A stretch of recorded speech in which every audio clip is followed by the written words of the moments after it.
one of our many gifts here at Monte Vista. Thank you, choir. Thank you, Michael. Thank you, Jim. What a gift we have here. Yes.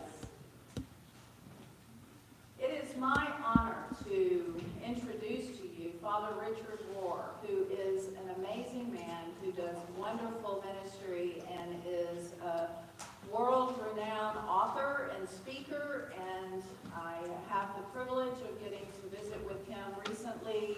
I marched along beside him briefly at the March for Our Lives last year and had that joy, and then was invited to sit at his center, the Center for Action and Contemplation that he has here in Albuquerque that he founded. Every morning, it's every morning, correct? Every weekday morning at 8:30, he has a sit with his staff and whoever is there for about 20 minutes of silent prayer and contemplation to begin the day. And that is an amazing way to begin the day, and I really appreciated that invitation to be there for that as we met to plan for this day. This is part one of him preaching today, and then we'll have a workshop following lunch at 1 o'clock in the fellowship hall. And I am overjoyed to welcome Father Richard Rohr to Monte Vista Christian Church.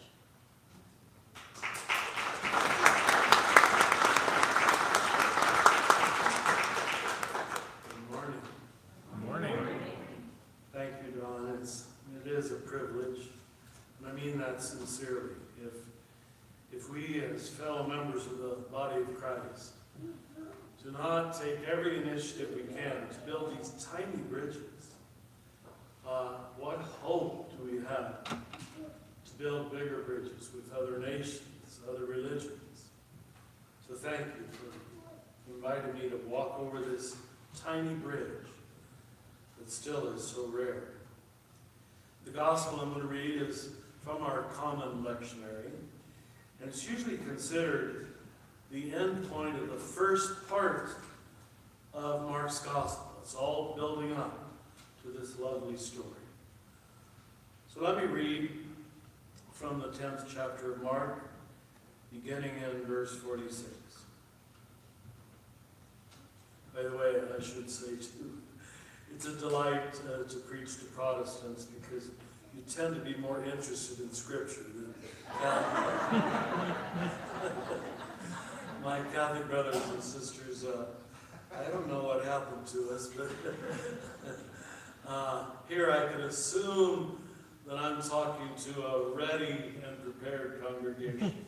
And that isn't usually true at home. I preach at Holy Family Church when I am in town in the South Valley. Anyway, they came to Jericho. As he and his disciples and a large crowd were leaving Jericho, Bartimaeus, son of Timaeus, a blind beggar, was sitting by the roadside. When he heard that it was Jesus of Nazareth, he began to shout out and say, "Jesus, Son of David, have mercy on me." And many sternly ordered him to be quiet. But he cried out even more loudly, "Jesus, Son of David, have mercy on me." Jesus stood still, and he said, "Call him here." And they called the blind man, saying to him, "Take heart, get up. He is calling you." So throwing off his cloak, he sprang up and came to Jesus. And then Jesus said to him, "What do you want me to do for you?" The blind man said to him, "My teacher, let me see again." Jesus said to him, "Go, your faith has made you well."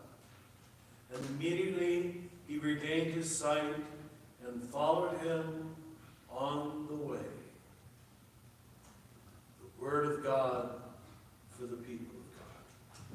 Thanks be to God. One good thing about us Catholics is we don't preach long. It's usually short. So I hope I can be true to that today. Well, we've got a couple hours for you. We have time after lunch. Yes. Whatever I do try to say, let's put it in the context of an overall and major theme. Believe it or not, it's the words of Jesus from the cross. Father, forgive them. They do not know what they are doing. The assumption in much of the New Testament is that sin and evil are more a result of blindness than malice. Most people are unaware. Most people do not know what they are doing. And therefore they do very stupid things, as we've seen this week. And so the theme of blindness, starting in Jeremiah all through the Old Testament, is a major biblical theme. And here it comes to a head.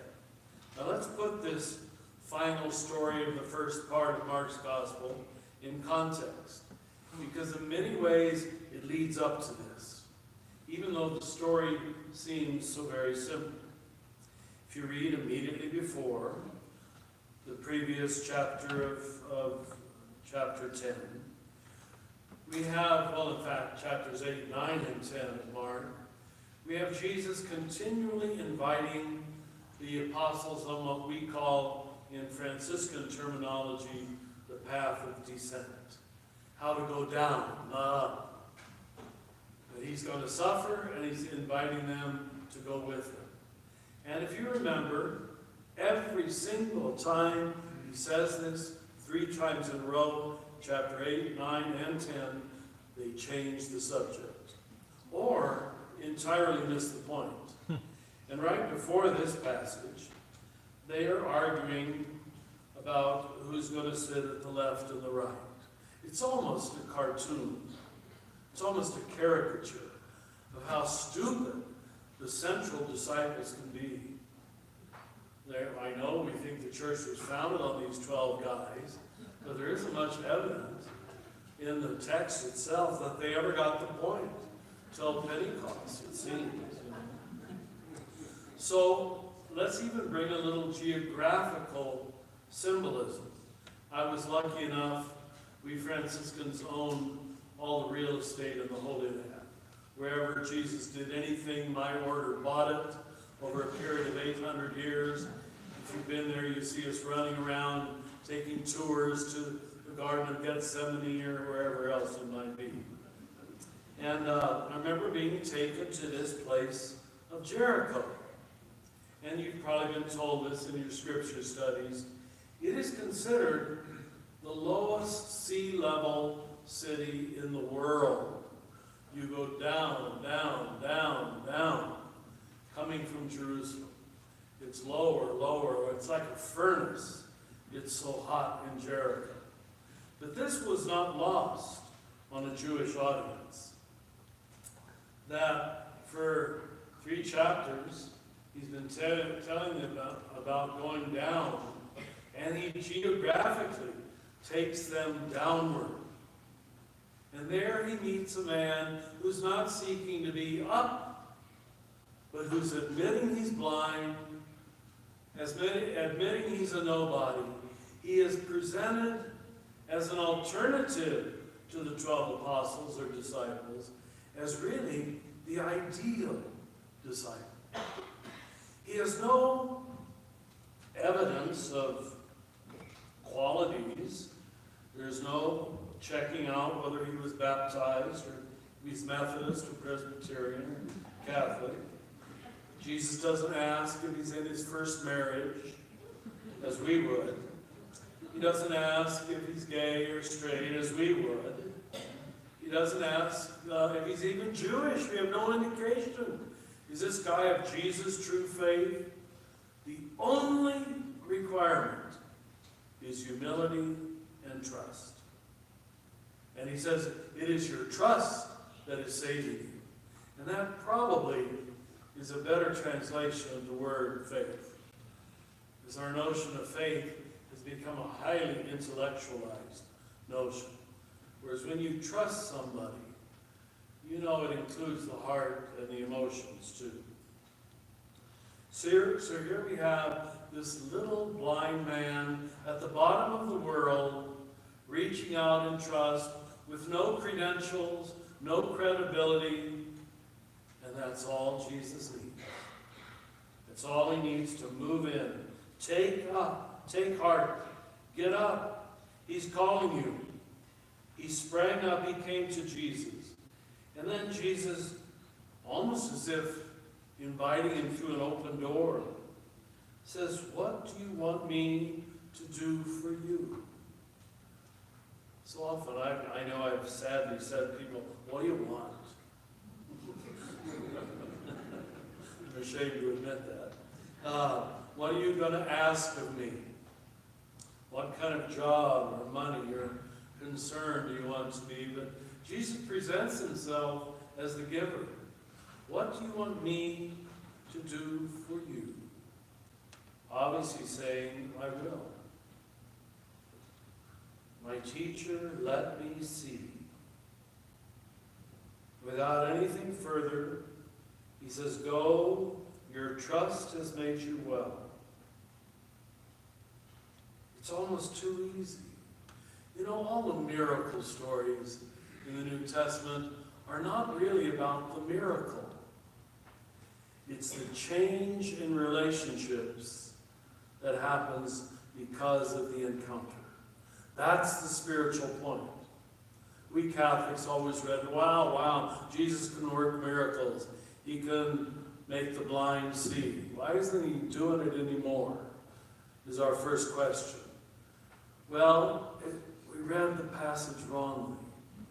It's not about physical blindness, and I'm sure other teachers have told you this.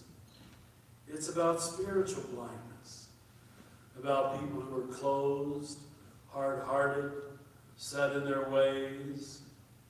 They stop growing. And this is apparently the statistic. Most people stop developing around age 17. They've got all their opinions in place, all their certitudes about who's right and who's wrong, who's in and who's out, who's up and who's down, who's with me and who's against me. And not much happens after that. That's what we mean by blindness. This little man didn't want to be trapped there. Let me see. There's really only two requirements for spiritual growth. And I don't think this is much of an exaggeration. Humility and honesty. If you're lacking either one of those, you're going to stop growing around 17.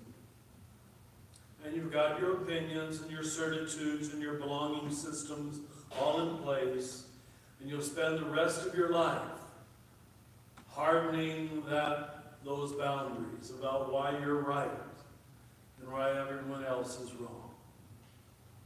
We've seen this week, surely, sad to say, how much of America this describes.